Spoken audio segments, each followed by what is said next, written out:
Comparing yourself to others.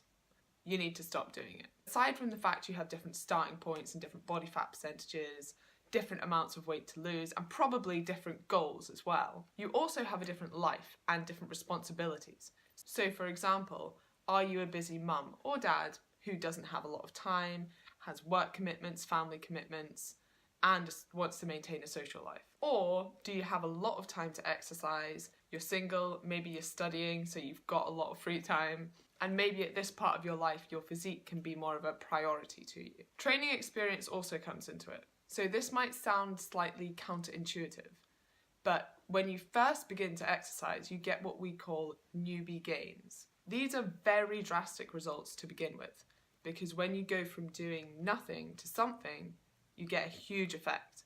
But when you go from doing some of something to a little bit more of something, you sort of fall into the law of diminishing returns, so you don't get as much of a big improvement. And finally, genetics can play a role. Yes, it is actually harder for some people to lose weight than others. This isn't because they magically store calories that aren't there, or they defy the laws of energy balance. It is for two main reasons. Number one, some people have a higher drive to eat than others. And number two, some people compensate for reduced energy intake by reducing their energy expenditure.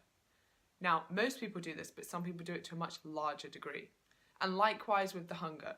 Most people, when they reduce their food intake, will become more hungry. However, for some people, this hunger or drive to eat is much higher than for others. Your genetics can influence how you adapt to dieting and how you deal with an energy restriction. And this can make it much harder for you to lose weight. But, very importantly, not impossible. Just a little bit harder. And to make it clear, none of these are excuses. They're just factors that you need to consider. And maybe take a step back and consider your position.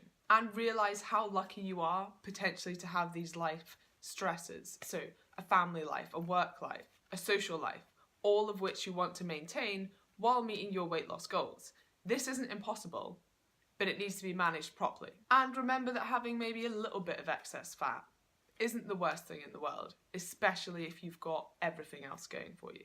So if you've got a busy family, social and work life, and you're comparing yourself to someone who maybe doesn't have that and prioritises exercise and diet a bit higher then I'd probably say you're better off. But that's just my opinion. My point is, you can't compare the two. And as cliche as it is, balance is important, and probably nobody apart from you actually cares what you weigh, as long as you're a relatively healthy weight. Take home from this, stop comparing yourself to others and be the best version of you.